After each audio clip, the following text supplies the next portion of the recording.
Hello नमस्ते, मी सायली तुमचं सगळ्यांचं मनापासून स्वागत करते एका नवीन व्हिडिओमध्ये। आय होप हा व्हिडिओ तुम्हाला खूप आवडेल आणि हा व्हिडिओ शेवटपर्यंत पहा। व्हिडिओ आवडला तर लाईक शेअर सबस्क्राईब करायला विसरू नका। तर आज मला खूप टेन्शन आलंय हा व्हिडिओ बनवताना, कारण कसं आहे, मी जेवढे पण व्हिडिओ टाकले ते सगळ्या व्हिडिओना मी व्हॉइस ओव्हर केला आहे आणि कुठल्याही व्हिडिओमध्ये असं मी फेस टू फेस बोललेलीच नाही आहे। तर हा माझा पहिला व्हिडिओ आहे ज्याच्यामध्ये मी अशी डायरेक्ट तुमच्याशी बोलणार आहे। त्याच्यामुळे मला खूप भीती वाटते की काय होईल कसं होईल, पण आय होप म्हणजे तुम्ही मला सावरून घ्याल असं आणि व्हिडिओ शेवटपर्यंत बघा।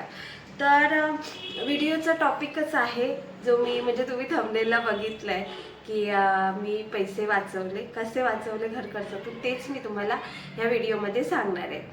तर मला वाटतं की प्रत्येक गृहिणी प्रत्येक महिन्यामध्ये थोडी ना थोडी सेविंग करायचा प्रयत्न करत असते। मला म्हणजे मी एक गृहिणी आहे, मला माहिती आहे की आम्ही घर कसं चालवतो दिलेल्या पैशांमध्ये। शेवटचे 10 दिवस घर कसं चालतं, रडत खडत ते मला सगळं माहिती आहे। म्हणून म्हटलं की हा जो व्हिडिओ आहे माझ्या सेविंगचा तो मी तुमच्यासोबत शेअर करेन, जेणेकरून एखाद दुसऱ्या गृहिणीला याचा उपयोग झाला तर ते माझ्यासाठी खूप मोलाचं आहे। मला एक असं ॲप्रिशिएट करणारं आहे की हा व्हिडिओचा कोणातरी उपयोग झाला।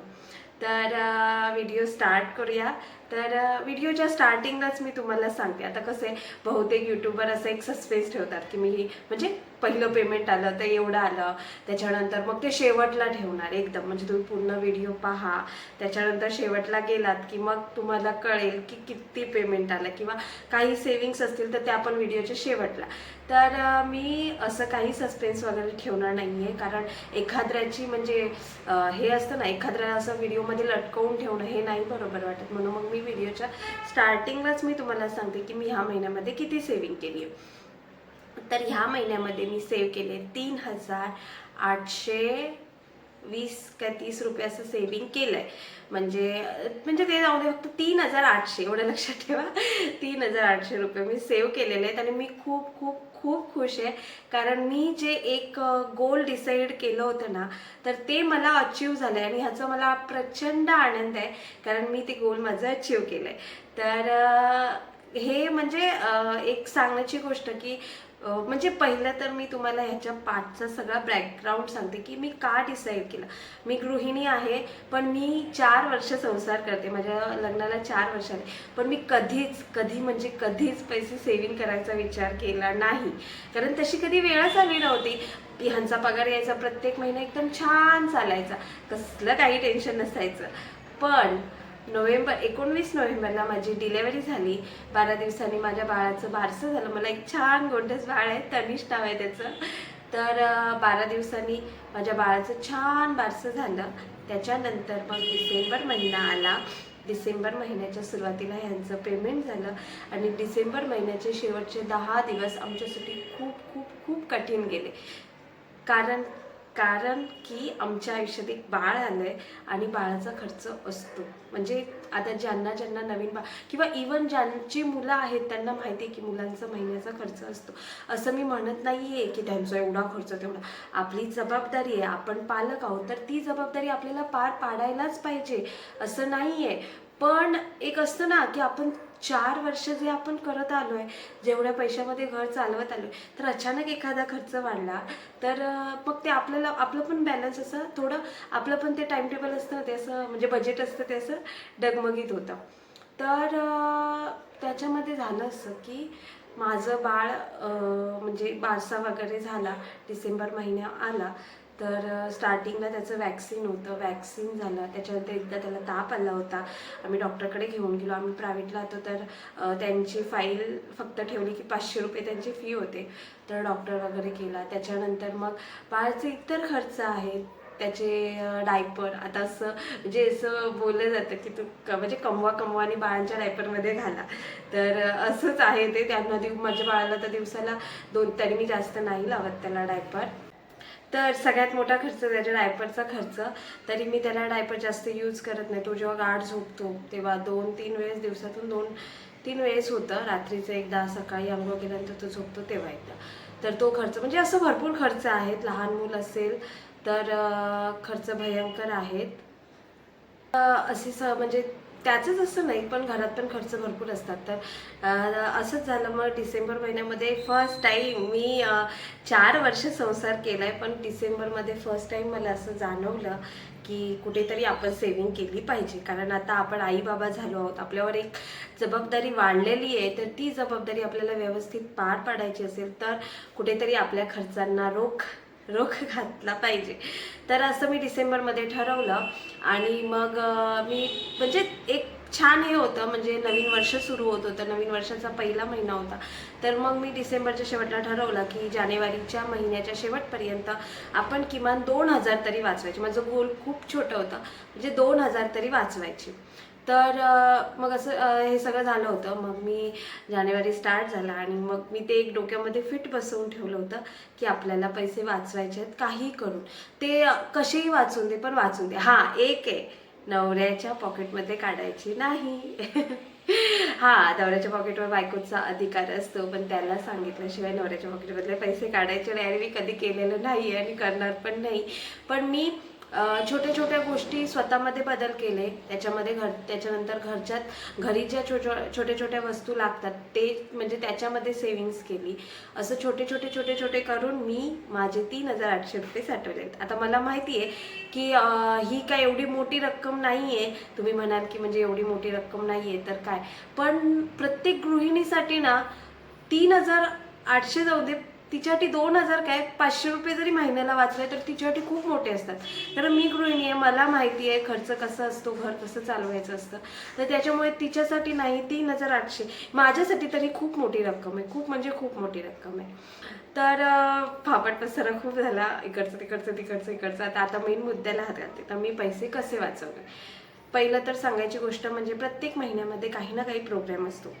म्हणजे आता जानेवारीमध्ये होता मकर संक्रांत. त्याच्यानंतर जर कोणता सण नसेल तर आपल्या घरात काहीतरी प्रोग्राम असतो. म्हणजे कोणाचा तरी वाढदिवस, पाचवी, बारसं, हे ते काही ना काही होत असतं. प्रत्येक महिन्याला काही ना काही असतं. त्याच्यामध्ये आपला भयंकर खर्च होतो. आपण अजिबात कुठे लक्ष न देता हवा तसा खर्च करतो.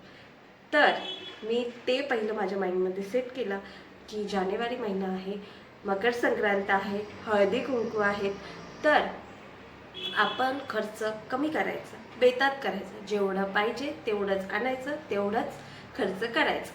तर पहिले तर गोष्ट साडी. म्हणजे मी आई झाल्यावरती माझा पहिला सण होता. तर हे मला बोलले की तुझ्यासाठी एक छान जाऊन काळ्या कलरची साडी घेऊन ये, कारण हळदी कुंकवाला सगळ्या बायका घालतील तर तू पण घाल. तर गेल्या वर्षी मी घेतली होती 1,200 रुपयाची काळ्या कलरची साडी.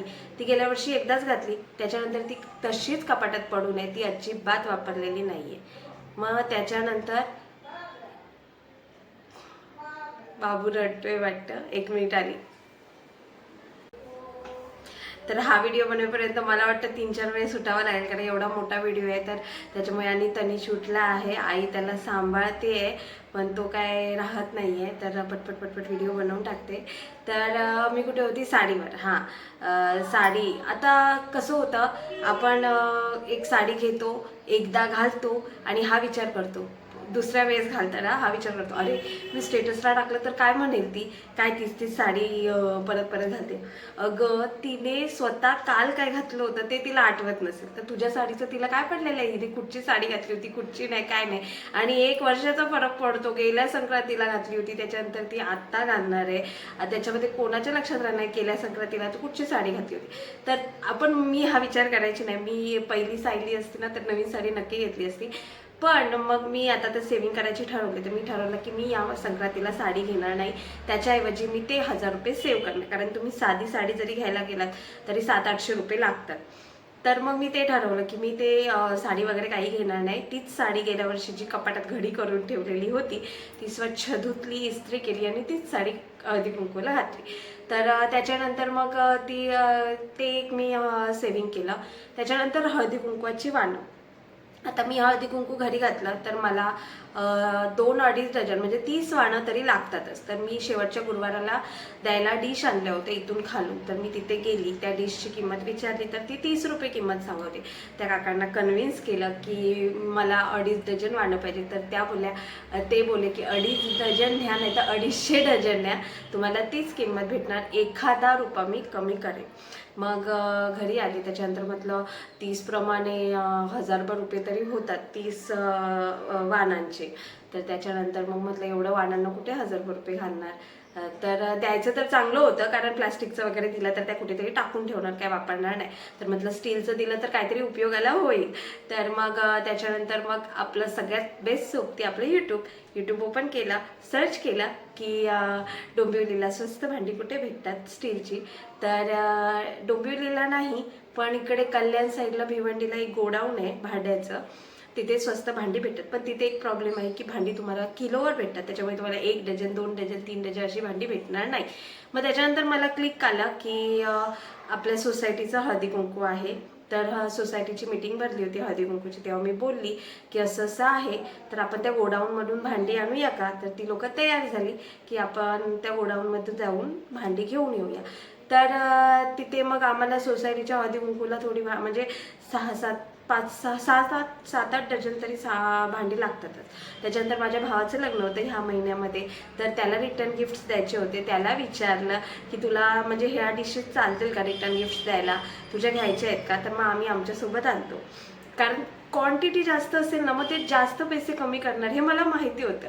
मग मी त्याला विचारलं, तो बोलला ठीक आहे तू घेऊन ये. मग त्याची 7-8 डझन होते असे, म्हणजे आम्ही 20-1 डझन तरी आम्ही, म्हणजे इतर बायकांचं कोणाकोणाचं 20-22 डझन आम्ही भांडी तिथून घेऊन आलो. आणि मी तुम्हाला लिटरली सांगते 30 रुपयाची डिश मला तिथे 17 रुपयाला पडली. सॉरी 17 रुपयाला पडली. म्हणजे एका डिशच्या मागे मी 13 रुपये वाचवले. असे 30 डिशच्या मागे 13 म्हणजे 500 रुपये मी 30 डिशच्या मागे वाचवले. तर तिथे माझी एक सेविंग्स झाली. त्याच्यानंतर साडीची एक सेविंग्स होती, ही एक सेविंग्स होती. त्याच्यानंतर आपण काय करतो, बाहेरचं जास्त खातो, म्हणजे कधीतरी पिझ्झा मागव, म्हणजे ह्यांना खूप सवय आहे कधीतरी पिझ्झा मागव, बर्गर मागव, हे ते.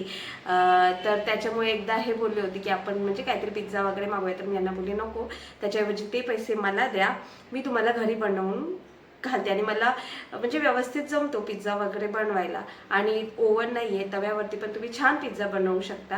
तर मग मी ते, आणि तुम्हाला सांगू, जो पिझ्झा आपण 400-500 रुपयाला बाहेर घेतो ना, तो घरी 100-200 रुपयामध्ये तयार होतो, भरपूर चीज टाकून ते पण. आणि मी म्हणजे नॉनव्हेज पिझ्झा बनवला होता, तर मला जास्त म्हणजे 300-100 रुपयापर्यंत खर्च आला होता चिकनचा वगैरे. तर तिथे मी 500-600 रुपये वाचवले. तर त्याच्यानंतर मी त्या खर्चाकडे येते, ज्या प्रत्येक गृहिणी म्हणजे तो खर्च वाचवायचा प्रयत्न करतात. त्याच्यामध्ये पहिलं येते लाईट बिल.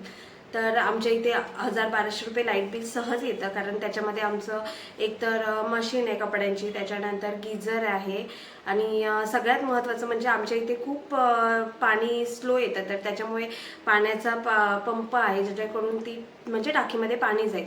तर त्याच्यामुळे ना आमचं बिल माझं 1000, 1200, 1500 पण बिल येतं, कारण घर पण थोडं मोठं असल्यामुळे बिल खूप येतं. तर ते एक मी डिसाईड केलं की ह्या महिन्यामध्ये माझं बिल 1000च्या वरती येणार नाही, किती काही होऊन दे. बिल अजून आलेलं नाही, पण मला 100% गॅरंटी आहे, मी एवढं सेव्ह केली आहे ना लाईट, तर मला 100% गॅरंटी आहे की या महिन्यामध्ये माझं 1000च्या वर बिल येणार नाही, 800-900 पर्यंतच बिल येईल. तर ते एक सेव्ह केलं, जी प्रत्येक गृहिणीच करत असते लाईट कमी वापरण्याचं. त्याच्यानंतर मग गॅस सेव्ह केला. त्याच्यामध्ये आता गॅस सेव्हिंगचे भरपूर फंडे आहेत. आपण यूट्यूब ओपन केलं की आपल्याला सगळ्यांना दिसतात की हव्या त्या प्रकारे तुम्ही गॅस सेव्ह करू शकता. तर मी तो एक पिक्चर बघितला होता विद्या बालनचा, तर त्याच्यामध्ये तिने असं छान दाखवलं होतं की गॅस सिलेंडर संपला आणि ती पुऱ्या तळत होती. तर तो म्हणजे तिने मग त्या सगळ्या पुऱ्या व्यवस्थित तळल्या, कारण तेलाची हीट असते. तर तसंच म्हणजे ते नुसतं पुऱ्यांचं नाही, पण इतर गोष्टी पण आपण हे करू शकतो. पापड, कुरडया किंवा काही तळायचं असेल तर ते आपण बंद करून इवन आपण जे वाटण भाजतो, आता मी मालवणी आहे तर मला ते वाटण भाजलेलं खोबऱ्या कांद्याचं तर ते लागतं. तर ते वाटण भाजताना पण ना शेवटला आपण पहिला कांदा भाजला, त्याच्यानंतर खोबरं भाजताना गॅस बंद केला ना, तर तो तवा एवढा गरम झालेला असतो ना की त्याच्यावरती ते खोबरं व्यवस्थित भाजून जातं. असं थोडं थोडं थोडं एका महिन्याला आपण 3 दिवसाचा जरी गॅस वाचवला ना, तरी आपण वर्षभरात ना 36 दिवस गॅस वाचवतो. 36 दिवस म्हणजे 1 महिना.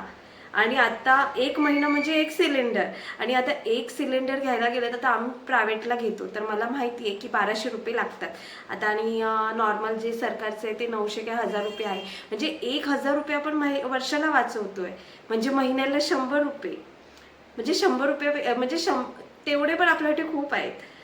तर छोटं थोडं थोडं थोडं करून ना आपण खूप सेविंग्स करू शकतो. तर ते गोष्टी झाल्या. त्याच्यानंतर मग सीझनल भाज्या, म्हणजे आता तुम्ही बाजारात गेलात ना तर एक मटार स्वस्त झाली आहे, त्याच्यानंतर मेथी स्वस्त झाली आहे, टोमॅटो स्वस्त आहेत. तर टोमॅटो वगैरे काही भाजी नाही, पण मटार आणि मेथी आणि कोथिंबीर भयंकर स्वस्त झालेली आहे. मग आपण ह्या भाज्या रेग्युलर म्हणजे जास्त यूज करू शकतो. मी ह्या भाज्या भयंकर यूज केल्या. आता मटार काय आपण एक खातो, म्हणजे आता म्हणजे तुम्ही बोलाल की एकच भाजी कशी सारखी सारखी सारखी खाणार, ती कंटाळा येतो ना. पण कसं होतं, आपण जर त्याचे प्रकार बदलले ना बनवण्याचे तर तीच भाजी एकदम छान लागते. जसं की मी आता म्हणजे मटर असेल तर एकदा मटर पुलाव, त्याच्यानंतर मटरची भाजी पनीर टाकून, किंवा त्याच्यानंतर मटरचं ते काय बोलतात ते कचोरी, ती एकदा बनवली होती मी, ती मैद्याच्या पिठाची. तर मटरची कचोरी बनवू शकतो. त्याच्यानंतर म्हणजे पावभाजी बनवू शकतो. म्हणजे जर आपण त्याचे जे प्रकार बदलले ना तर तीच भाजी खायला खूप छान लागते. असं काही वाटत नाही की आपण तीच भाजी खातोय. मेथी बोलाल तर आपण मेथीची भाजी करू शकतो. त्याच्यानंतर मेथीची पातळ भाजी करतात, जी औरंगाबाद साईडला म्हणजे घाटावरती बनवतात. माझी मैत्रीण आणायची तर तिच्याकडून मी ती रेसिपी घेतली होती. ती खूप छान बनवते तिची मम्मी. तर अशी ती पातळ भाजी असते, तर ती एक भाजी. त्याच्यानंतर मग मेथीचे पराठे बनवू शकतो. म्हणजे प्रकार, कोथिंबीर स्वस्त आहे, कोथिंबीर वड्या बनवू शकतो. असं काही नाही, म्हणजे ज्या भाज्या स्वस्त झालेल्या आहेत त्या भाज्या आपण आपल्या जेवणामध्ये जास्त वापरू शकतो. फक्त त्याचे आपल्याला प्रकार बदलायचे, बनवायचे. त्याच्यामुळे कसं होतं की आपलं जे महिन्याचं कडधान्य आहे ते वाचतं. आता माझं जानेवारी महिन्यामध्ये जे कडधान्य भरलेलं आहे ना, मला गॅरंटी आहे की फेब्रुवारी महिना पण माझा त्याच्यामध्ये जाईल. एवढ्या मी सीझनल भाज्या म्हणजे ज्या स्वस्त भाज्या आहेत मार्केटमध्ये त्या घरात आणून केलेले आहेत. तर तिथे मी एक सेविंग केली छान. त्याच्यानंतर मग अजून सांगायचं झालं तर हां, माझ्या भावाचा बड्डे होता, ते एक राहिलं. माझ्या तनिषचा बड्डे होता, दुसरा 2 मंथ कंप्लीट झाले त्याला. तर आता ते फॅड आलं आहे प्रत्येक महिन्याला शूट करायचं, फोटोशूट आणि केक कट करायचं. तर गेल्या महिन्यामध्ये काय झालं, त्याचं 1 महिन्याचा बड्डे झाला. त्याच्या पप्पानी 600 रुपयाचा एवढा छान केक आणला होता.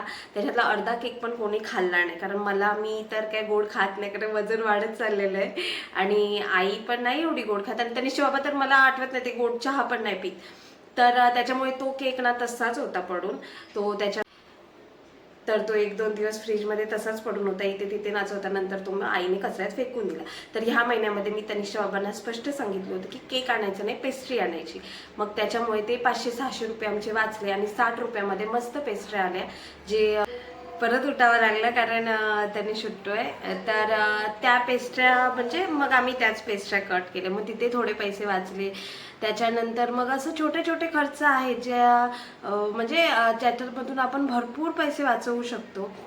तर याच्यामध्ये एक असं होतं ना की एक आपल्या हौशेमौजेची पण गोष्ट येते की म्हणजे खर्च वाचवायचा तर हौसमौज करायची नाही का, तर ऑफकोर्स करायची, हौसमौज केलीच पाहिजे. प्रत्येक बाईचा हक्क आहे हौसमौज करणं, साड्या घेणं, हे घेणं ते घेणं. पण जिथे आपले पैसे वाचतात ना तिथे आपण पैसे वाचवलेच पाहिजे. तिथे उगीच वायफळ खर्च करून काहीच फायदा होत नाही. आता म्हणजे तुम्ही म्हणजे विचार करा, आता जो केक आणणार होतो तो वायाच जाणार होता. मग उगीच आणून काय फक्त फोटोसाठी उगीच एवढा 500-600चा केक आणायचा आणि नंतर तो टाकून द्यायचा, काय उपयोग त्याचा. त्याच्यापेक्षा म्हटलं मग जिथे आपले पैसे वाचतात. हे बघा, मला तर आत्तापर्यंत माहिती आहे सगळ्यात जास्त आपला खर्च होतो तो शो ऑफसाठी, की मी कशी दिसतेय, मी ही साडी घातली तर कशी दिसेल, मी हे कानातले घातले, हे दागिने घातले तर कसं दिसेल, मी तीच साडी कशी नेसू, मी तो ड्रेस कसा घालू. हे प्रश्न प्रत्येक बाईच्या मनात पडत असतात, आणि ते पडायलाच पाहिजे, कारण छान दिसणं, सुंदर राहणं हे प्रत्येक बाईचं म्हणजे तिचा अधिकार आहे. तर पण त्याच्यामध्ये ना आपला भयंकर खर्च होतो.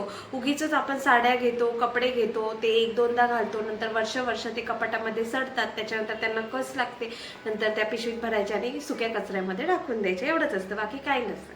तर त्याच्यामुळे ना अशा छोट्या गोष्टी आहेत ज्याच्यामधून आपण खूप सेविंग्स करू शकतो. तर त्याच्या म्हणजे असा होता आजचा व्हिडिओ. व्हिडिओ म्हणजे काय माहीत कसं झालं काय झालं, कारण मला ती लिटरली 3-4 वेळेस मी उठून गेली आहे. कारण तनिष उठलाय, तो रडतोय, आई त्याला सांभाळायचा प्रयत्न करते पण तो ऐकत नाही आहे. म्हणजे त्याला माझी सवय आहे तर तो म्हणजे माझ्याकडेच राहतो, शांत राहतो. तर त्याच्यामुळे मला 3-4 वेळेस उठावं लागलं. तर हा व्हिडिओत काय म्हणजे मी थोडं तरी माझं जे मी कसं सेविंग्स केलं होतं ह्या महिन्यामध्ये आणि मी कसे 3,800 वाचवले आणि मला वाटतं मी बिलाचे पण 200 रुपये आले, म्हणजे 4,000 रुपये मी ह्या महिन्यामध्ये वाचवले. जसं मी पहिलं बोलले की म्हणजे हे खूप नाही आहेत पण प्रत्येक गृहिणीसाठी हे खूप आहेत. म्हणजे जिला जो नोकरी करतो माणूस त्याच्यासाठी 4,000 काय आहे ना, पण गृहिणीसाठी ना 2,000 रुपये जरी वाचवले महिन्याला तरी ते खूप मोठे आहेत. आणि ती खूप खुश राहते, खूप खुश असते की मी एवढे सेविंग्स केले. जर तुम्ही महिन्याला 4,000 वाचवले किंवा तुम्ही महिन्याला 3,000 जरी वाचवले तरी तुमचे वर्षाचे 36,000 रुपये होतात. तुम्ही एखादी वस्तू बनवू शकता किंवा एखादं काही घेऊ शकता. म्हणजे बोलतात ना, थेंबे थेंबे तळे साचे. छोट्या छोट्या गोष्टीतूनच आपलं एक मोठं गोल अचीव होतं. तर आणि हौशेमौजीची गोष्ट राहिली तर मग हौसमौज करायला पाहिजे, पण जिथे आपले पैसे वाचतात तिथे आपण पैसे वाचवायला पाहिजे. कारण आपण गृहिणी आहोत, आपल्याला होम मॅनेजर त्याच्यासाठीच म्हटलं जातं, कारण छोट्या गोष्टी आपण मॅनेज करतो. तर त्याच्यामुळे आणि असा होता आजचा व्हिडिओ. मला वाटतं आजचा व्हिडिओ आवडला असेल. फर्स्ट टाईम मी तुमच्यासोबत माझं जे आहे म्हणजे मी जे अचीव केलं आहे ते शेअर करण्याचा प्रयत्न केला आहे. आणि म्हणजे ह्या व्हिडिओने 1-2 जणींना जरी उपयोग झाला ना तरी माझ्यासाठी ते खूप आहे. आणि तर हा व्हिडिओ मी इथेच एंड करते. आणि व्हिडिओ कसा आवडला ना ते हे कमेंटमध्ये सांगा. तुम्ही पैसे सेव्ह कसे करता हेही कमेंटमध्ये सांगा. व्हिडिओ आवडला लाईक शेअर सबस्क्राईब करा. माझे सबस्क्रायबर खूप कमी आहेत. आणि मी जसं बोलले मी एक गृहिणी आहे, मी घरी राहते. तर माझा एक छोटासा प्रयत्न आहे या यूट्यूब थ्रू माझ्या संसाराला हातभार लावायचा. आणि त्याच्यापेक्षा माझा जास्त प्रयत्न आहे, कारण माझ्या तनिषचे व्हिडिओ सेव्ह राहतील. कारण ते मोबाईलमध्ये इथे जातात तर ते एक कुठेतरी छान सेव्ह राहतील. कारण यूट्यूबला ते कायम सेव्ह राहणं, म्हणून मी हे यूट्यूब चॅनल ओपन केलं आहे. आणि माझ्या संसाराला पण हातभार लागायला पाहिजे म्हणून मी हे यूट्यूब चॅनल ओपन केलं आहे. तर आजचा व्हिडिओ कसा होता हे कमेंटमध्ये सांगा. व्हिडिओ आवडला लाईक शेअर सबस्क्राईब करा आणि भेटूया नवीन व्हिडिओ. तोपर्यंत बाय बाय. काळजी घ्या आणि सेविंग करा.